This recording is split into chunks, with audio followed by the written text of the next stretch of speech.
Welcome back to the Paddock Girls Podcast. And if you thought we were done talking about the rookies, oh honey, we've only just hit second gear. This is part 2 of our deep dive in the next generation of Formula One talent, and today we're shifting the spotlight to 3 names you need to know: Liam Lawson, Gabriel Bortoleto, and Franco Colapinto.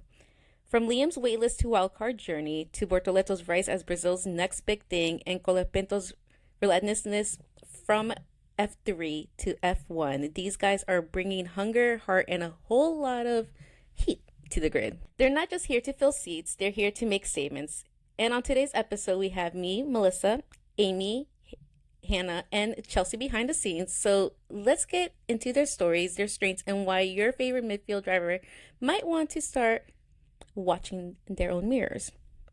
Now, like last episode, we're just going to get into it there's no hot news, unfortunately. Sorry. I mean, there's gossip, but not F1 related gossip, if you know what I mean.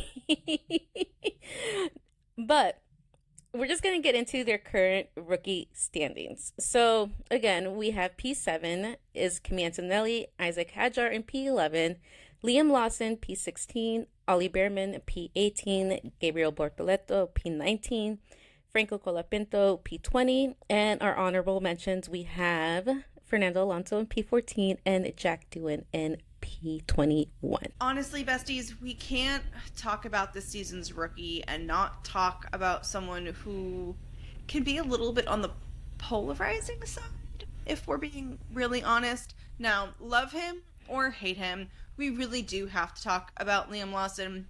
He is New Zealand's rising star who has had one of the most roller coaster rookie to Red Bull journeys we've seen in recent years, if we're being really honest. He was born in Hastings and was raised in Pukekohe. Liam got behind the wheel of a kart at the age of 6 years old, and he made waves on the local scene and was mentored by none other than 3-time New Zealand Grand Prix winner Ken Smith. By 2015, he was already stepping up to single-seaters, winning the New Zealand Formula 4 Championship as a privateer, also known as a driver that isn't supported directly by a manufacturer. Think of it similar to like paid drivers in Formula 1, which, let's face it, that's a really impressive feat for somebody who was a young teen. From there, he just kept racking up runner-up finishes in some of the top junior championships: Australian F4, ADAC F4, and Euro Formula Open. But in 2019, he finally clinched a big title, winning the Toyota Racing Series with M2. That same year, he joined the Red Bull Junior team, marking the start of his long relationship with the energy drink powerhouse. He made his way up the ranks in F3 in 2020 and then F2 with Carlin Motorsports, where he finished third in the 2022 season. And if you thought he was going to stick to just open wheel racing, think again, besties. This kid has even competed in DTM alongside Alex Albon in 2021 and narrowly missed out on the title in a finale that was, let's just say, not without controversy.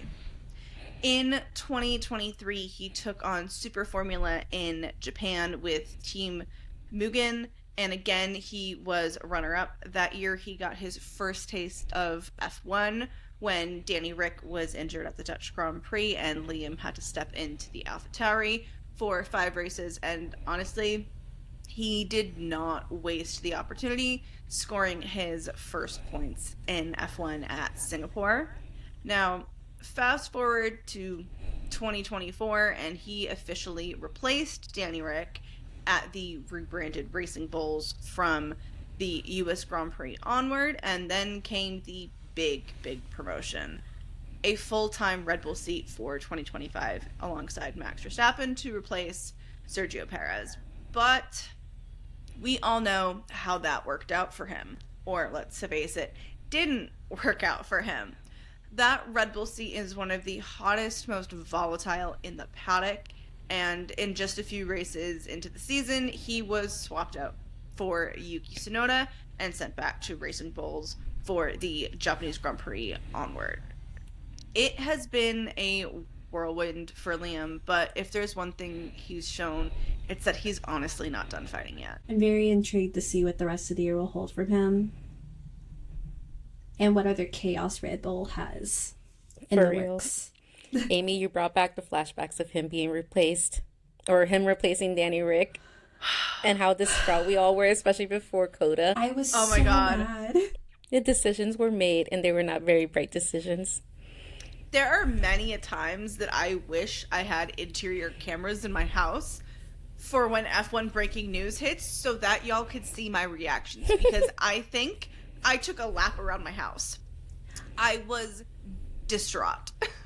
I just think the whole like Singapore Dakota like thing was just a whirlwind for both drivers probably, but like I don't know, I have so many emotions that just want to come out, but like I'm with Amy right now. I kid you not, probably screamed for like sad reasons and then like happy reasons because it's like Liam got like that opportunity, but at the end of the day I was just like, At what Red cost? Bull. Red Bull is gonna Red Bull, We all know and it. at this point, like, we can expect nothing less from them. They have proven to us time and time again that like they don't care. They just want the results. Yep. It's like they're Which, waiting like, for the fair, other but, shoe like, to drop. Yeah, like, I understand wanting the results, but like there's a way to go about stuff. Like I just there's feel like they're just, not patient. No, not at all. Like there is a limit to just expecting results. Yeah, It's like But they that's want a it whole now. different episode. exactly. Honestly, that's not a bad episode, though, to talk about like all the craziness of like Red Bull and the turmoil they put like drivers through and like always waiting for the other shoe to drop.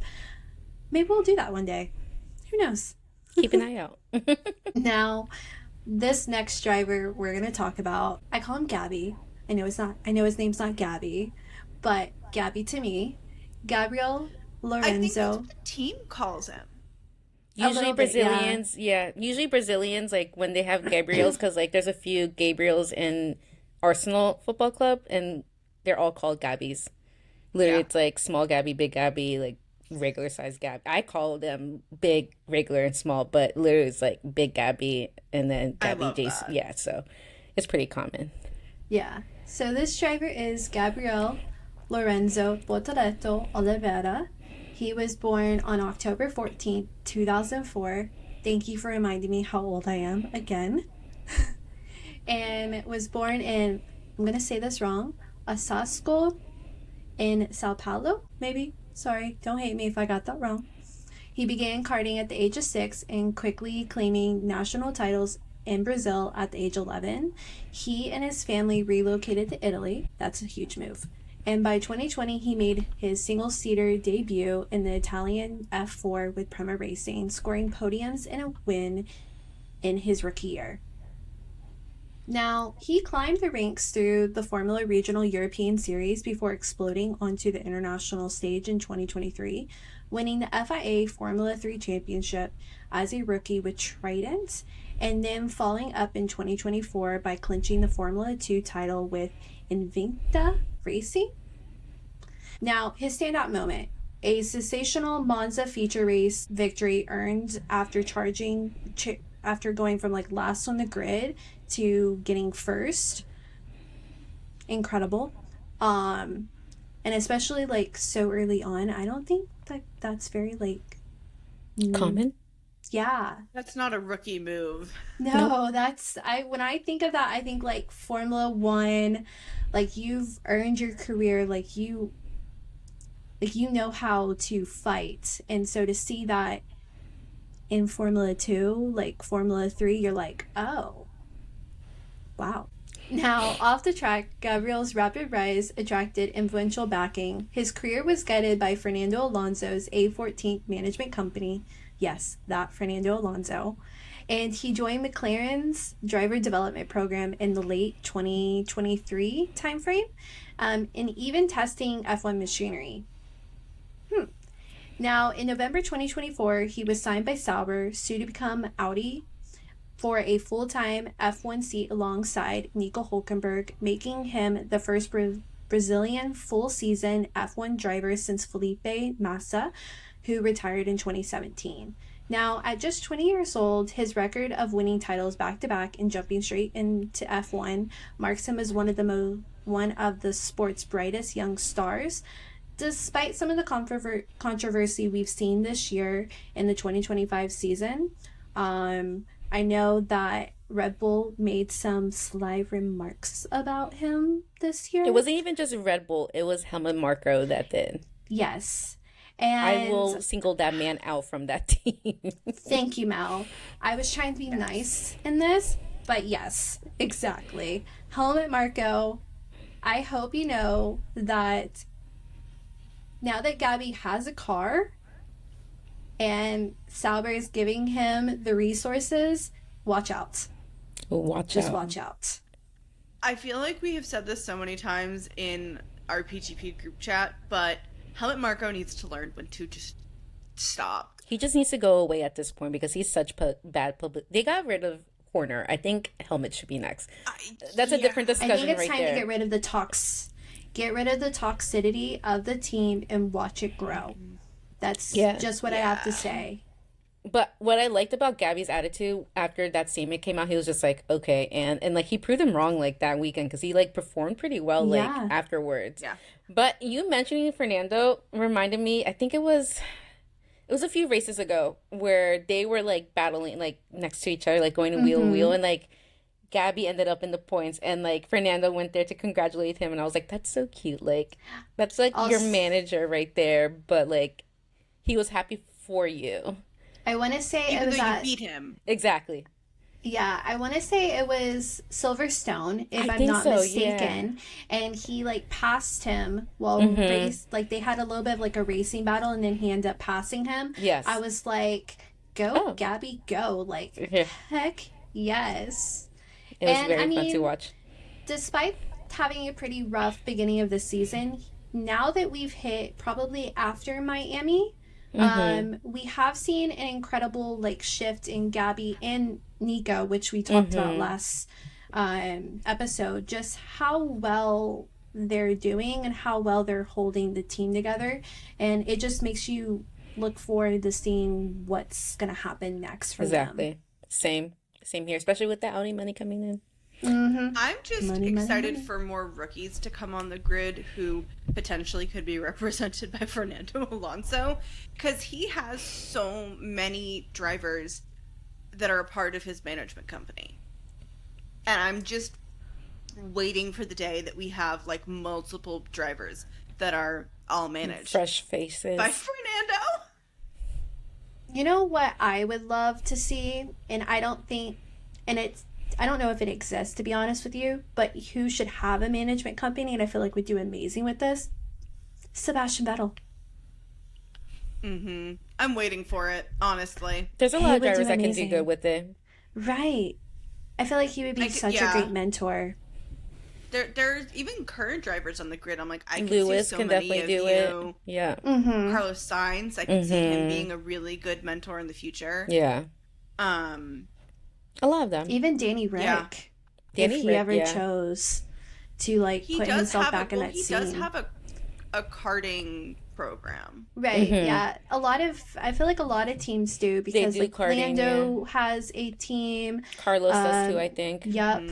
Lewis doesn't, but he's been known to be around karting scenes, especially. And all that, yeah. Yeah.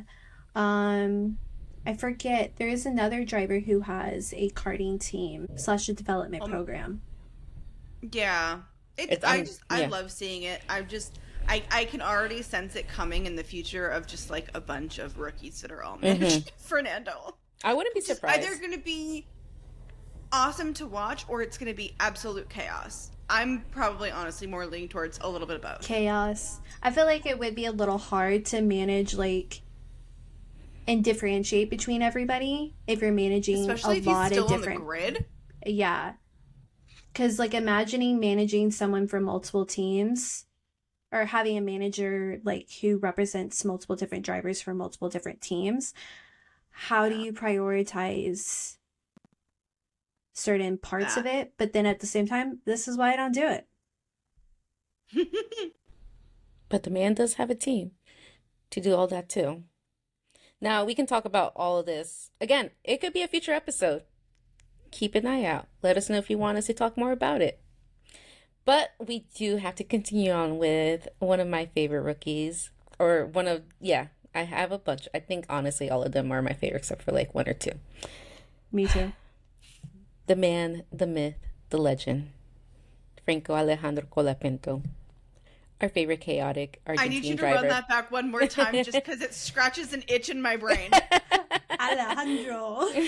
I love an opportunity to like speak in Spanish. Do it again. That scratched an itch in my brain.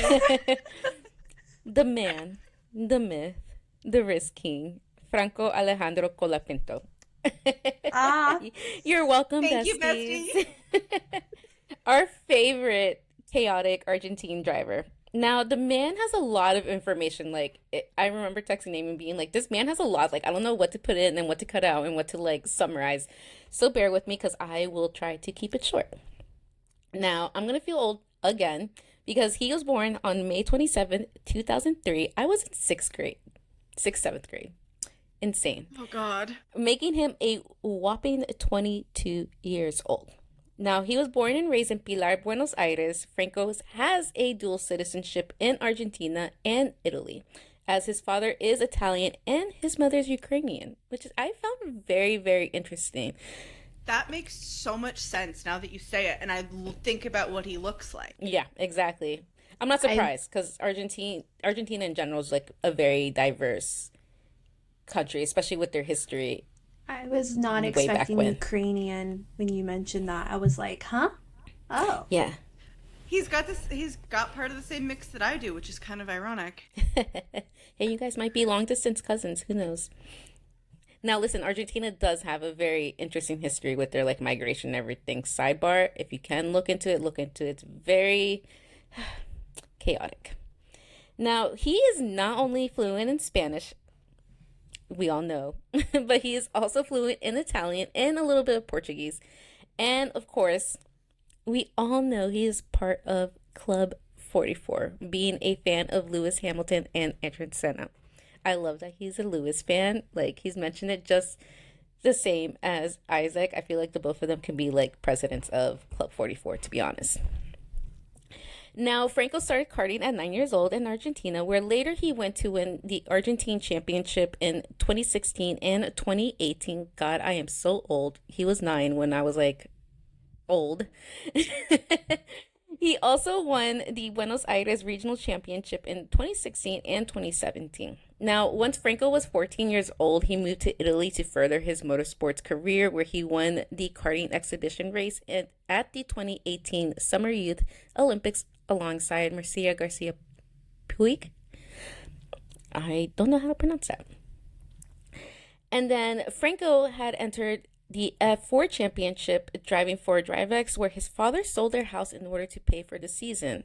Could it be sacrifices that may have been paid off? We won't have to see. He continued with the team into 2019, where he was able to earn some wins during the season. And by 2022, Franco joined F3 Racing for Van Amersfoort Racing. And in 2023, he made the switch to MP Motorsports. He made an early debut in F2 late into the season after MP Motorsports had announced he'd be replacing driver Jahan Daruvala for the 2024 season. Now, on to his F1 debut. We had a lot of comments about this, how we felt, and they were all very valid, so hang on tight. Now, Franco did join the Williams Driver Academy in 2019, and it was announced mid-season last year in 2024 that that he would be replacing former driver Logan Sargent. James, we're still upset at you. We're not over it, man. I'm not over it. I miss Logan. I miss having an American driver on the team. Literally. Like, Franco, I'm not mad at you. I'm mad at the man, the other guy. And it's not you, it's James. No, literally, for real, exactly. Now, he scored his first points in F1 after finishing in 8th in Azerbaijan. And honestly, I ate my words up because I was just like, oh, did not expect to see that so soon from you. And he just caught the hearts of millions of fans because he is just so charismatic. I can talk about how funny and charismatic that guy is, but maybe due to his mixed ethnicities and cultures, to be honest, who knows? Now, it seems like the poor dude can't catch a break with the mid-season switches because in the current 2025 season, right now, he and Jack made a little switcheroo in driver roles after the Miami Grand Prix for a 5-race contract clause. We all know Franco joined Alpine as a reserve driver. Jack was the driver with Pierre, and we all know what we said. Jack just didn't perform as well. We also think he wasn't given a fair chance and made the switch with Franco. Again, not the driver's fault. It's Flavio's fault. We also hate you, Flavio. And friggin' tweet. And I'm gonna talk about this more about his season, but like all I gotta say is just talk about pressure because it's again the poor guy, like, and the poor guys in general. It's Alpine. I hate them, except for Pierre. That's all. We agree. Now, we have to talk about how their current seasons are going because honestly, I feel like all three of the rookies that we're covering on this episode have had a very interesting go of the 2025 season. Mind you, we're like pretty much the halfway point, so like there is still more to show, but it's been interesting. Now, Liam had a really rough start to the 2025 season. Very. As I mentioned, he had a really rough go. He kicked off the season with a DNF due to mechanical issues with the car, and then followed that up with a P12, which, mind you, that's not a horrible way to end a race, but it's still outside of the points. And then he gets hit with his demotion back to Racing Bulls. And it's just kind of felt like it's been an uphill battle for him ever since. In Japan, Bahrain, and Saudi, he was running in the mid to back of the pack, finishing P17, P16, and P12. Again, that's not horrible, but it's still not in the points, which is the name of the game in this sport. We saw a DNF for him in Miami, a P14 at Imola, and like things started to look a little promising when he had his P8 finish in Monaco, where he earned his first points of the season.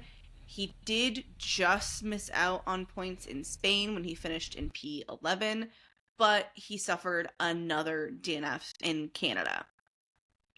Thankfully, I will say he's had a very much so, I would call it a roller coaster of a season so far, because he bounced back and finished in P6 in Austria, which, in my personal opinion, that had to have made him feel a little bit good, especially because that's points on your old team's home track.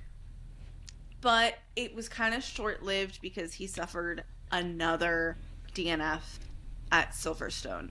Overall, his season so far, he has had 2 points finishes, 4 points from Monaco, 8 points from Austria. So he's got a total of 12 points for the season. He's suffered 4 DNFs, which is kind of crazy. Australia, Miami, Canada, and Silverstone. His best finish being his P6 in Austria. What I find the most interesting is honestly the fact that he actually scored points with Racing Bulls at the Red Bull Ring after his Red Bull demotion. I think it's an interesting narrative surrounding him with performing under pressure or not performing under pressure, and thinking of kind of the fact that he's only gotten points with Racing Bulls and never with Red Bull. And what the heck is going on with that second seat in Red Bull? Yeah, I think we've said this multiple times this season, is that the Racing Bull V-Carb, because I hate calling them Racing Bulls, they're V-Carb. Yeah. Sorry. Has just a much better car this year. Yep. how they handle themselves is a lot better. I don't know if it's the mechanics, if it's the drivers, if it's the car, if it's all of the above. Maybe it's the lack of pressure because it's a second team versus a main team, but they just seem to overall do better in like all aspects. And it makes you wonder what's going on in Red Bull. Dare I say. Yeah, it just raises all sorts of questions of like, okay, he only had 2 races with Red Bull, but he couldn't get anything out of that car, and he's at least been able to pull something out of the V-carb, and like had a few instances where he's been so close to being in the points, whether it's a P11 or a P12. And so it's kind of just like, okay, I think there is very much so something to be said about rookies being with the right teams. In the right environment. Right types of teams to give them the right kind of support. And we've said this before, Red Bull is not necessarily the right place to support a rookie who needs a little bit of hand-holding and needs somebody to tell them that they're doing a good job because, you know, they're a rookie and this is all friggin' new for them. And not everyone is a Max Verstappen. And I feel like Red Bull has an expectation. That. Was just going to say that I think unless you are a Max Verstappen or have the exact same driving style as a Max Verstappen, you will not strive in Red Bull. Exactly. Even if you're 10, 15 years within the sport or a rookie, unless you have a Max Verstappen mentality and a driving style, you're not necessarily going to strive, I think.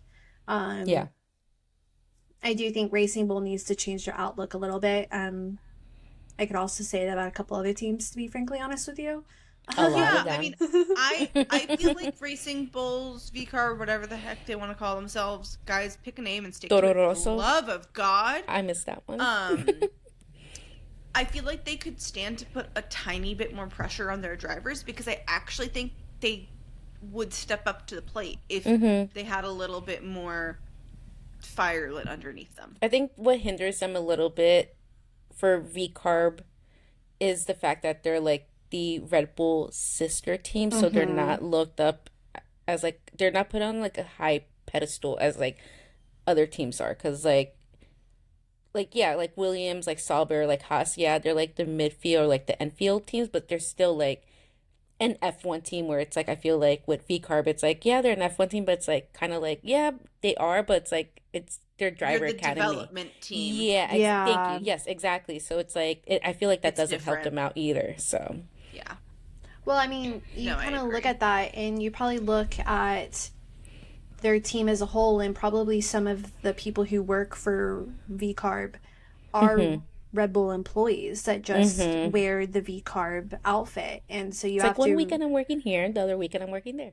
Right. So you have to be able to really see like, okay, how much control does V-Carb have to make certain decisions versus how much of it is relied on Red Bull giving orders.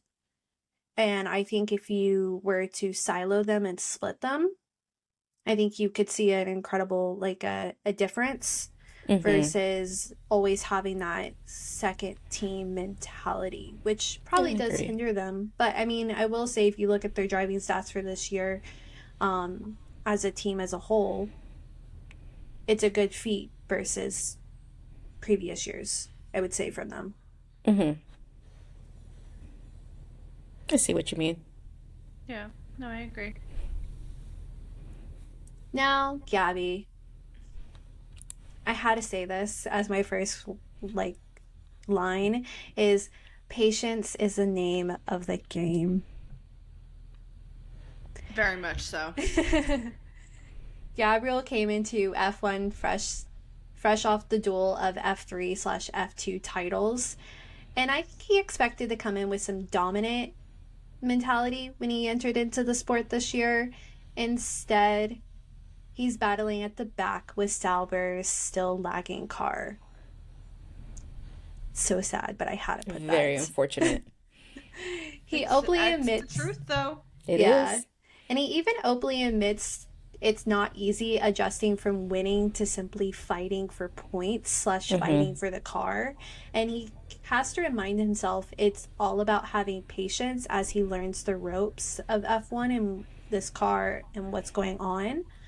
Though, as we already mentioned this before, though critics, tougher comebacks, Red Bull advisor Helmut Marko labeled him as a B driver, lacking raw pace, but Gabriel fired back with quite confidence, "I don't care, I love challenges," and vowed to prove him wrong on track.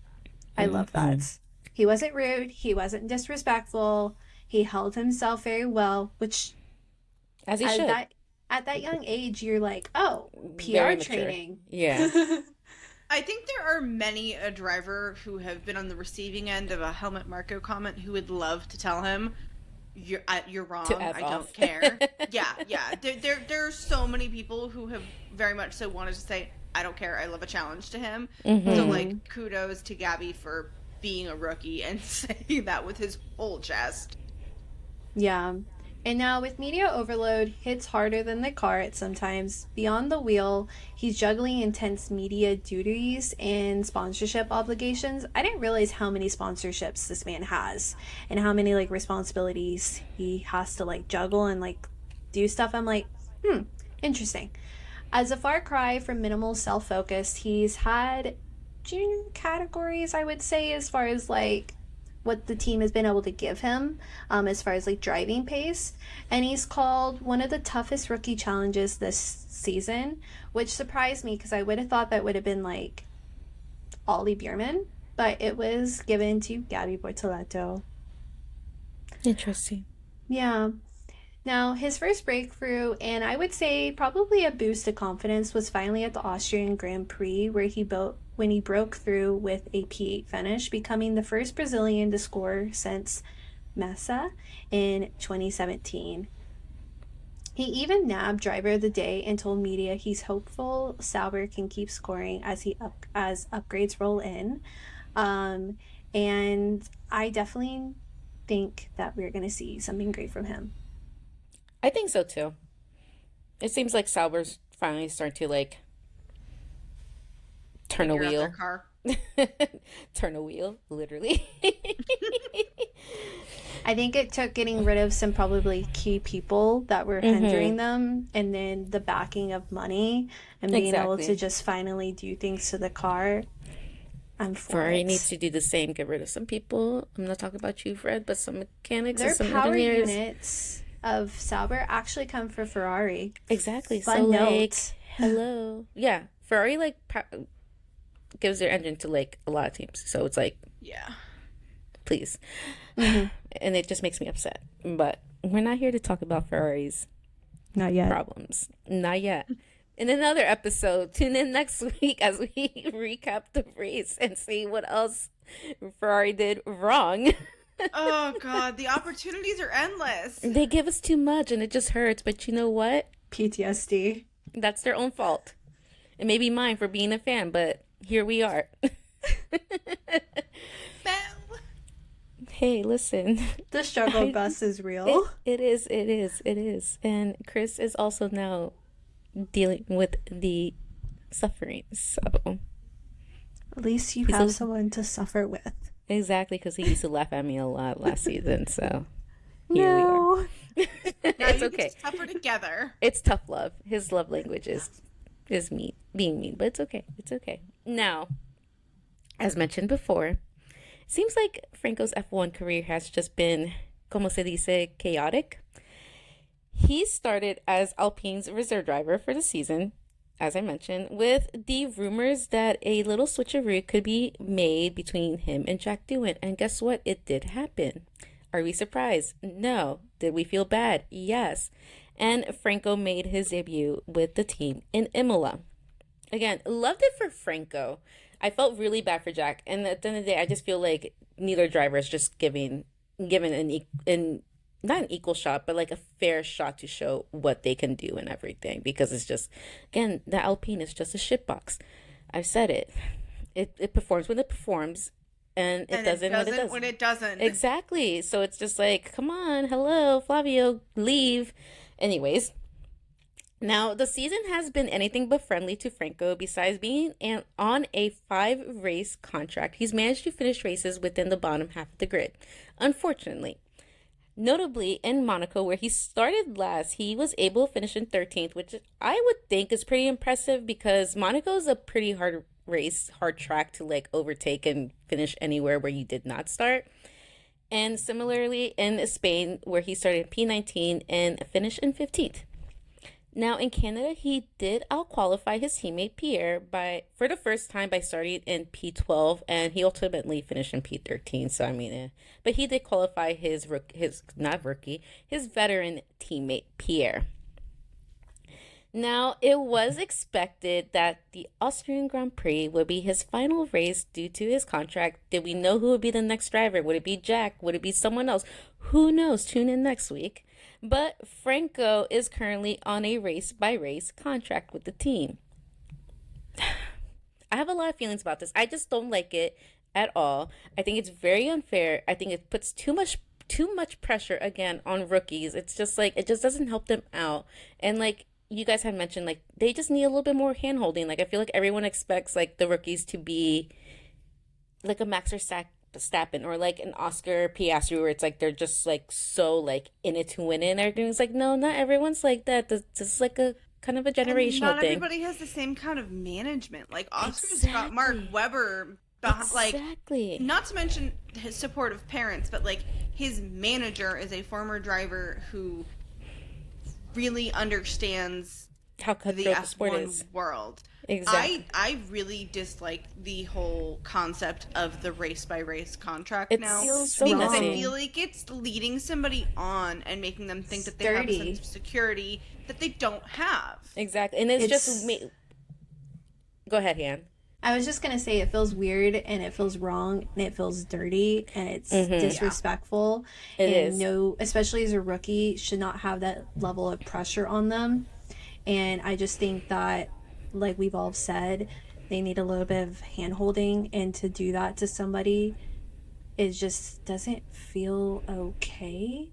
And I just think that not only what they did to Jack, I think, is wrong, but what they're doing to Franco is wrong. It's so wrong. And it's just like, again, we don't know, like, say, hypothetically, if they were to make a switch and Franco goes back to reserve, does that mean that Jack goes back to being a driver? I doubt it. I doubt it too, probably but put one of their other, like, 3 friggin' reserve drivers. But it's just like, hello? Like, it... I'm just not going to go into it. So, Franco currently sits in the driver's standings, again, in P20 with a whopping 0 points. I'm very upset because I really want to, like, root for him, and I want him to do well, but that's all. No, my thing that, like, my heart breaks for Franco because he came in last season, mid-season, replaced Logan, did okay. Yeah. And then I think he was expecting a contract from some team come the end of last year's season, like before the season was up with everyone's contracts.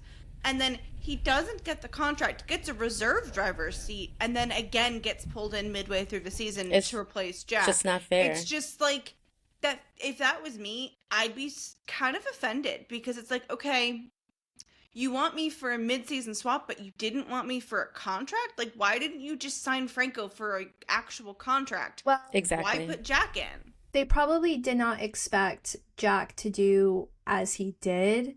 And True. Well, I will say, I feel like Jack was given the short end of the stick. I don't think he was given the chance and the opportunity because the rumors started about the whole switch prior to even the season beginning, which did not help Jack's pressure.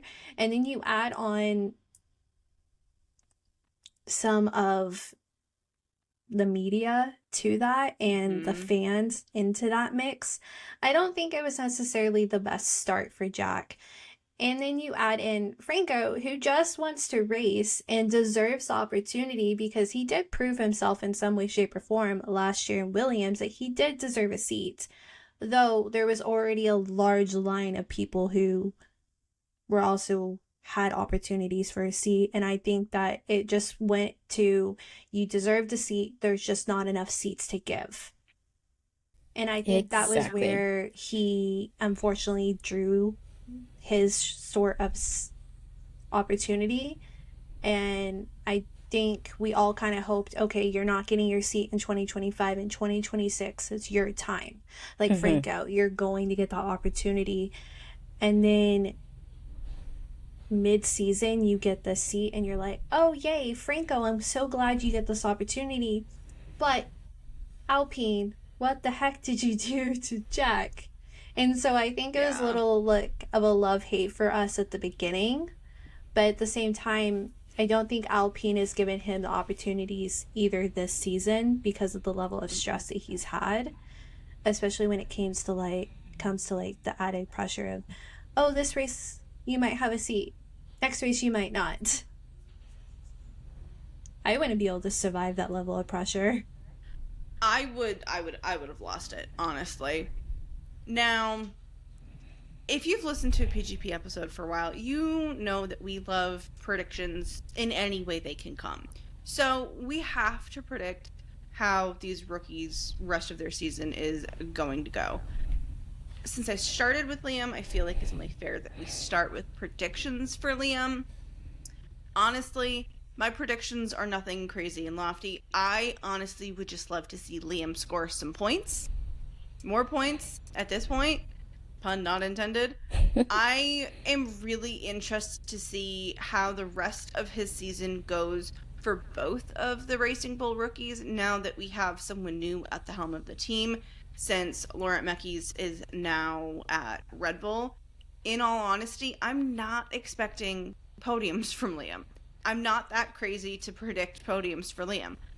At this point, I really just would love to see some more consistency from him, some more consistent points. I would love to be proven wrong by him and somehow see him on a podium, but like, I'm not going to put that out into the universe and add more stress to this poor boy's plate because he's probably already stressed as it is. Now, y'all are probably going to hate me, but I'm going to be very brutally honest for a second, you guys. I really don't care for Liam, but that's a me problem, and that's a whole other discussion. He's a good driver, but again, I just don't care for the kid. So to keep it short and sweet, I don't think we'll see much of him, to be honest. I mean, as a team, yeah, they have been doing well. I'm more of an Isaac fan, so I am biased about that part.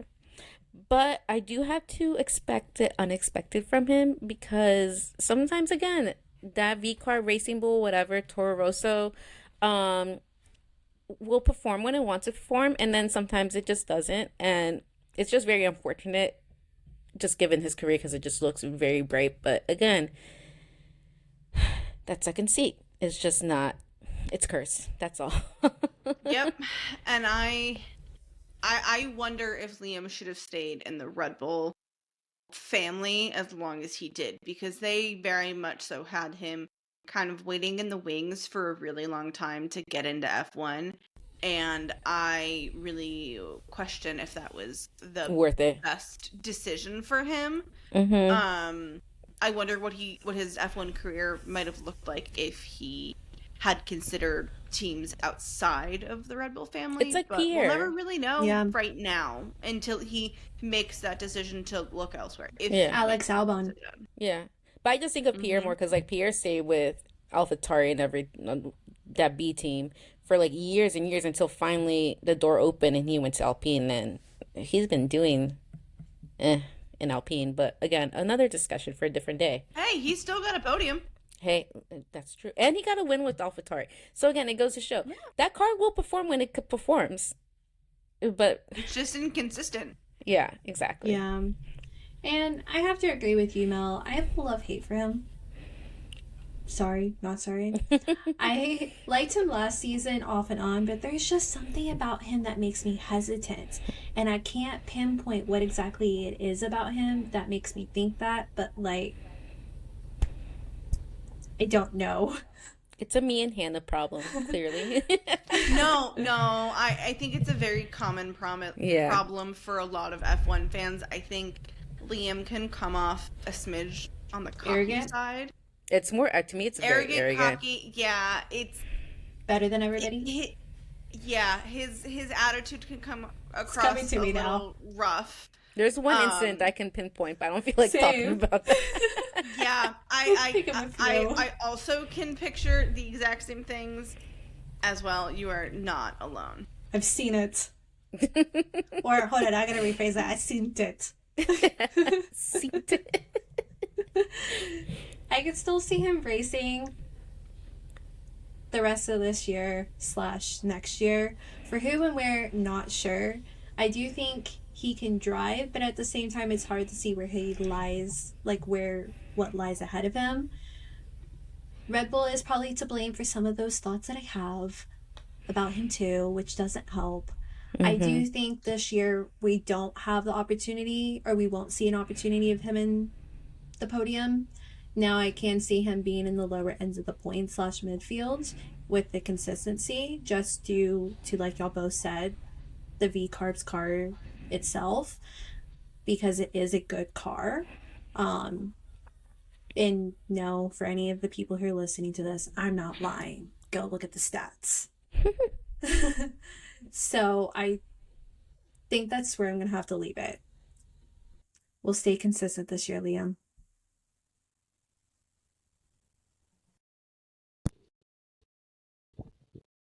Sorry, Miss Nova was on the move.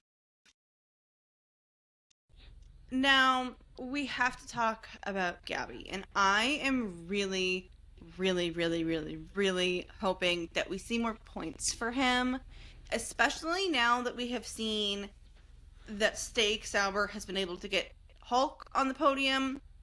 I think a lot of F1 fans are going to be expecting more consistency from the team and from both of their drivers. I would love to see more points for him. I'd love to see more consistency for him. I hope that the team continues to make improvements with the car.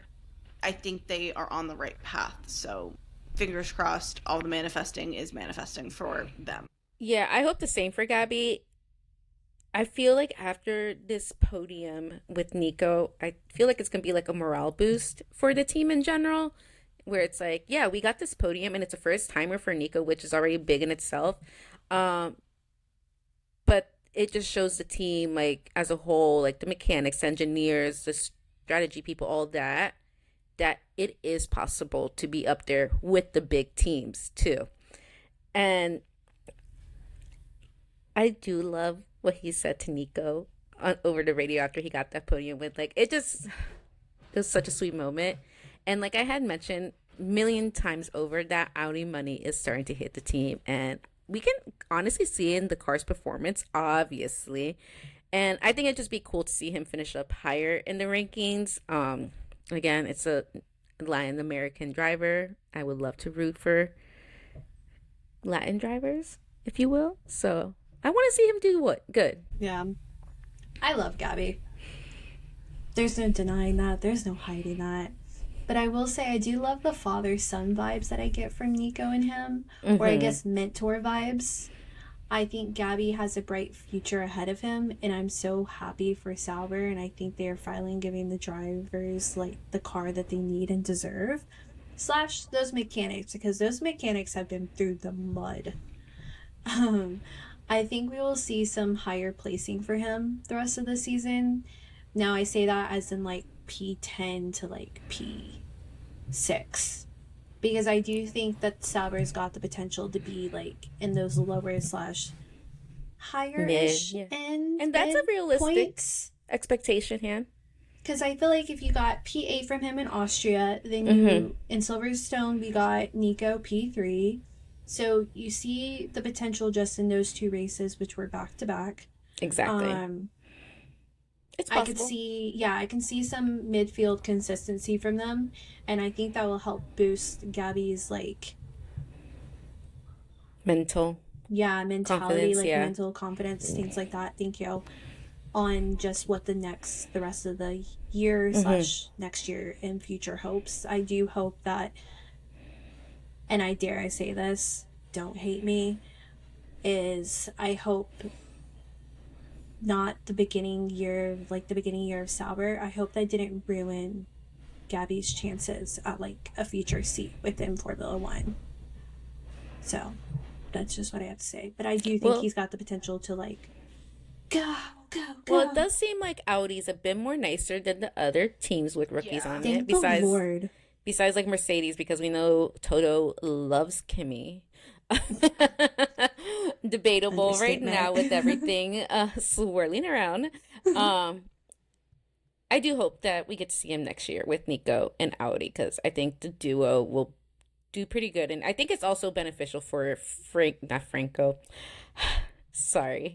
Gabi to have like a second driver, or the driver pairing to be like a veteran driver as much as Nico too. So like again, it's like that mentor, like that nice like balance where it's like, yeah, you know, I've been through this, and like you see how many races I've gone, like started and never finished in the top 3, and I finally did it, and it's such a sweet moment. But yeah, I hope big things for the kid.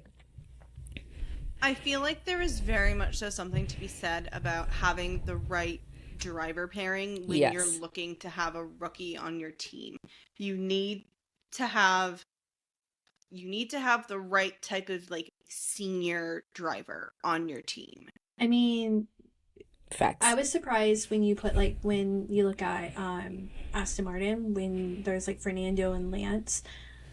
Despite them being very independent, you have seen Lance kind of Fernando mentor Lance in some way, shape, or form. They vibe together too. They do. They mesh well. I think that's the thing that also for the V-Carb, Racing Bulls, AlphaTauri, Toro Rosso, whatever the hell you want to call them, I think there is something to be said about the double rookie pairing that almost, we saw it with Haas them, a few years ago. At least. Yeah, but for V-Carb, it actually feels like it kind of works. I feel like with Haas, the double rookie situation like didn't work because the guys didn't get along with each other. I think it helped that the first few races of the season, Isaac had Yuki. Yes. And I think without that, maybe it would have been a little bit of a rougher start between... That is a really good point. Between, like, both drivers. Yuki, I do think, balances them. They don't have a Gunther Steiner. Oh. Yes. Which is a big factor right there. Because that man... Just because funny, of that. But don't miss that guy. I'm sorry. Yeah, I know a lot of people love him, but...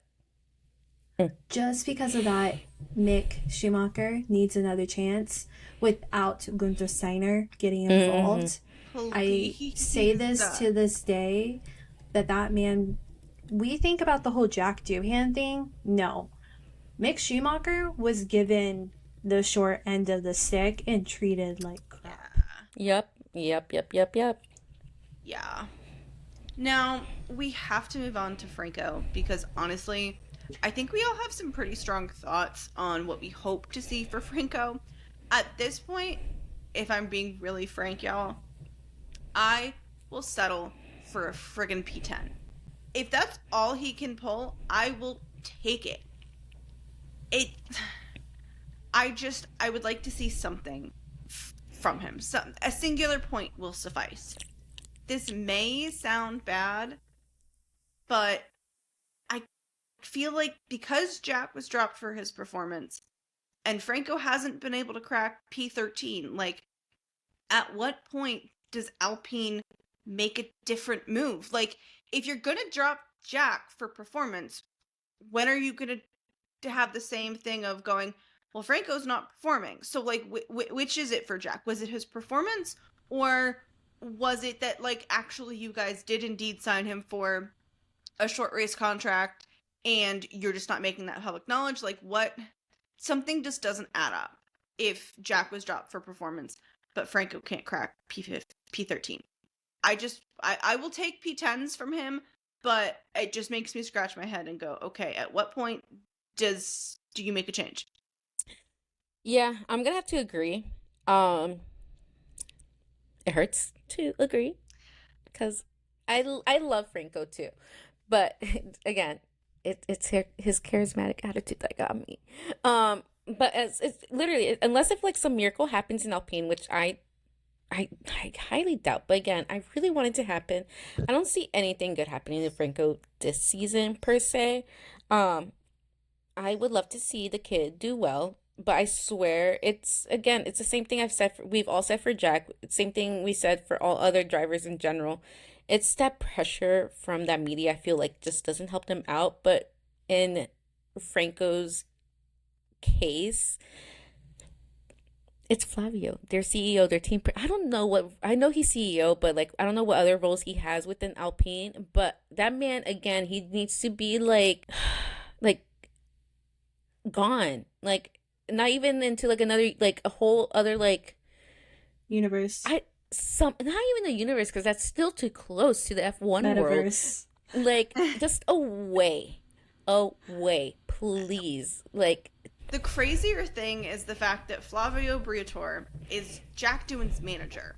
So his own manager sacked him from his seat. That's just crazy to me. It's crazy work, and it's just not fair to either one, if I'm being honest. It's just not.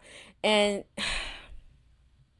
it's at this point, because like you mentioned a very good thing, Amy, about like, okay, Jack, it was like 5 races he got sacked, and then it's been more than 5 races, and now Franco's on a race-to-race contract.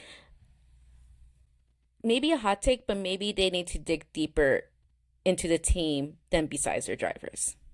Okay, I think it's not ethical to have your manager also be the CEO or team principal or whatever hats that he plays to be responsible for your career as well. I think that doesn't sound right. Yeah, and I feel like in my head, it breaks it breaks something that you shouldn't break. I don't know.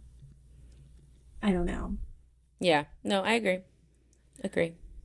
That, and there's just something about Franco. I loved him last year, and I really wanted him to succeed. I've mentioned, like, that man deserves a seat. Maybe not this year, but definitely next year. This year, I have a bit of a love-hate for him. Sorry, Mel. I think part of that is, unfortunately, the short end of the stick that he's gotten, and just how Alpine has treated both him and Jack, but also maybe a bit of his fan base is. I would like to say I do not claim to be in that fan base. That fan base is toxic as hell, and it's there's a bunch of other fan bases in this sport that are annoying as hell. That need to back off these drivers' lives and leave them the F alone. That is all. Right. Okay. Welcome to my TED Talk. His fan base is just very blunt and a bit disrespectful at times. Not everybody. I'm not calling out everybody as a whole. But that's probably all driver fan bases, to be honest with you. And I'm just now seeing it particularly with like this one driver because of that one incident. I don't want to go into details, but yeah, if you know, it was nasty. It was really bad, and and I think how Alpine handled this season hasn't helped him nor Jack in this instance either, especially around that situation. And I do think Franco deserves better, and I do hope the best for him. Now, I think I agree with you, Mel and Amy. I will settle for P10 at this point for him because I do think that is what we're going to see from him. Now, I hope on a consistent basis that's what he can pull. I mean, you can always hope the best and go, okay, for the last 8 races, you're going to get P10 in every race. Hell, P11. Yeah. It might be no points, but it's right outside the top 10, which is still... I mean, it's just like, the thing that I have is I'm like, Pierre Gasly has been able to pull out some really good finishes in that Alpine. So, like, you can't tell me it's totally the car. Yeah. The math is not mathing. But I'm not going to lie. Do I really see him being there for the rest of this season? I don't know. I'm a bit torn. Part of me is like, yeah, because I don't want him to be pulled because it's not fair. But at the end of the day, I also feel bad, and this might sound really bad, but I would love for Jack to be given another opportunity. Even if it's just for a race-by-race basis. As much as I would love to see that happen, I don't think it's... I don't think so either. I agree. What Alpine should have done with Jack is at least be like, okay, we're gonna give you half the season and see how you perform. Fair. 12 Yes. races. It's a 24 race season, for God's sake. 12 races is enough to see. 5 races is not enough to like see how a driver goes. It's the same thing with Liam. 2 races in a Red Bull was not enough either. And then you make the switch. I still think Yuki well deserved that seat. I feel kind of indifferent now because I want Yuki to do well, but that's a different discussion. But at least giving Jack half the season to see how he does. And if he doesn't perform up to par, then okay, yeah, sure, make the change. But don't do it 5 races in and then switch it out and then be like, okay, Franco has the same thing. Like, I think half of a season is actually very fair to ask from a driver, Yeah. especially a rookie. mhm. 5 races, I feel like it's disrespectful to Yeah. not only the driver's time, but the team's time, because you, Exactly. in some way, It's shape, just or a waste of form, time. yeah, in some way, shape, or form, these drivers have to build like a rapport with their Mhm. engineers and their mechanics and stuff like that, or I would think. And to say like, oh, I built a friendship with you for 5 races. Okay, peace. Just sounds wrong. Yeah. Yeah, I mean, there's so much behind the scenes stuff ahead of a season that goes into it that I'm just kind of like, okay, it's just rude. At this point, if Franco can't even pull out P11s, I'm really wondering what his motorsport career is going to look like. I can't even. I like at this point I'm kind of just like I'm worried that like if Franco can't perform, that I don't know if he's gonna really be able to get back into F1. It's the same thing for Like- Jack too. It just hinders Yeah. their Really? careers. We saw it Yeah, with Mick I'm- Schumacher. Yeah. Yeah, I'm just like, oh Mhm. God, Yeah. here we go again. Here we go. Another rookie with a career that's been ruined by like A terrible CEO somebody's or team poor- principal. poor choices. Yeah. I mean, we almost saw the fallout when it came to like Alex Albon and Pierre Gasly all those years Yeah. ago, and they were able to finally get on their feet after Hell, we busting saw it with Danny their Rick. butts. Yeah. Danny Rick, yeah. And so it's a bit sad, but it also sounds very normal for the F1 world. There. I just hope that the rookies have a good rest of the season, and I hope that if we have any other rookies next year, Retweet. that Rest in things peace. go better. That contracts are actually like followed to the letter. I'm just very over the contracts not meaning a damn thing anymore. We'll never know Personally. if they follow to the letter unless they start sharing said contracts. That too. So And we until also don't know then, what's- we don't know. Yeah, and we also don't know what Sure. clauses are in the contracts and everything unless something is leaked or something is shared. Yes. But yeah, no, like what's the point of one So at at the this same point, time? we just hope for the Hello, best. friend. Oh. We have a visitor. Hello. So at this point, we just hope for the best, but expect the worst. That's all we can do. Yes. Retweet. Now, I feel like we can talk about this all day, and we should probably have a whole other episode just to talk about the turmoil and the craziness just The of drama. F1 and drama.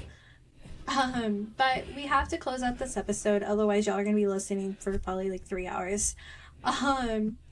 And we have just a fun little fact, driver of the week per se for you. And while we know it's not F1 related news, it's still motorsport related. And we have to mention our other fave man, which is Pato O'Ward. He did win this weekend during the Honda Indy Toronto Grand Prix. Go, Pato. Hell And yeah. I'm waiting for your F1 debut. One day. It's coming. I know it. Okay, besties, that is a wrap on part 2 of our rookie report. From intense media pressure to navigating team politics and adapting to the unforgiving speed of F1 machinery, we have covered just how wild a rookie's season can be. The 2025 class certainly has kept things interesting for us, and we will be keeping a very close eye on how their debut seasons unfold and how they end. Up next, we are headed to Spa for our Belgian Grand Prix recap. So get ready for race breakdowns, standout moments, and hopefully some classic Spa chaos. Just not too much chaos, please, F1 gods. I don't know if I'm ready for that quite yet. Make sure you are following the Paddock Girls Podcast wherever you listen so you never miss an episode. If you like what you've heard today, take a moment, leave us a review. It really helps us grow and reach more F1 fans. For all of the extras, race weekend thoughts, behind the scenes contents, and even the occasional meme, make sure you are following us on social media. We are Paddock Girls Podcast on Instagram, TikTok, and Threads. Until next time, we will see you on the next lap and in the paddock. Bye. Bye. Bye-bye. Lexi singing that.